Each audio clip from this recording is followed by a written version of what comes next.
The school clock chimed midnight. Each clang echoed through the empty halls, bouncing off the lockers and sending shivers down your spine. You're alone. The only light comes from the moon shining through the dusty windows, casting long, creepy shadows.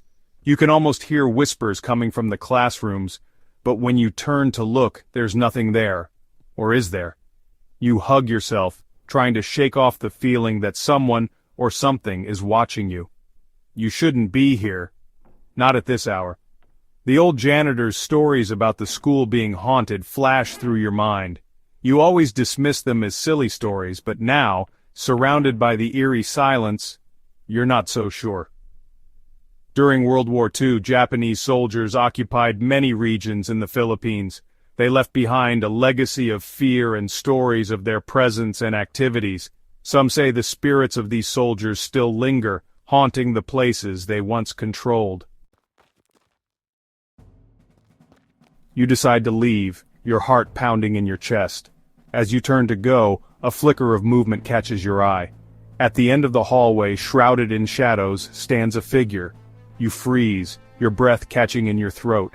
It's tall and dressed in what looks like a tattered military uniform.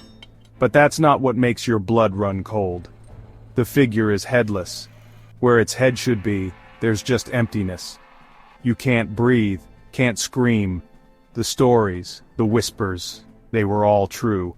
The headless soldier of the old schoolhouse is real, and it's standing right in front of you. You blink just once, and the figure is gone, vanished. You question your sanity, wondering if the darkness and the eerie silence have played tricks on your mind. But then you hear it, a slow, deliberate thud, thud, thud. Footsteps coming closer. Each thud sends a fresh wave of terror through you. You back away slowly, your eyes frantically searching the shadows, expecting the headless soldier to materialize at any moment. The footsteps stop right behind you. You squeeze your eyes shut, bracing yourself for the worst. A hand falls on your shoulder and you scream, a primal sound of pure terror.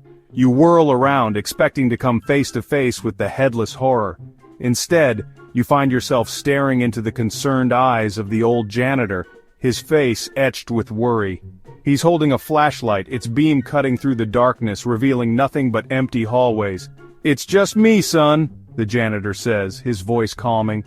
"I heard a noise and came to check. You shouldn't be here so late." You try to speak to tell him what you saw, but the words catch in your throat. He smiles sadly and shakes his head. "The old stories, they get to everyone eventually," he says. "But I assure you, there's nothing to be afraid of. It's just an old schoolhouse." You want to believe him, you really do. But as you walk out of the school and into the night, you can't shake the feeling that you've seen something you can't explain. Something truly terrifying.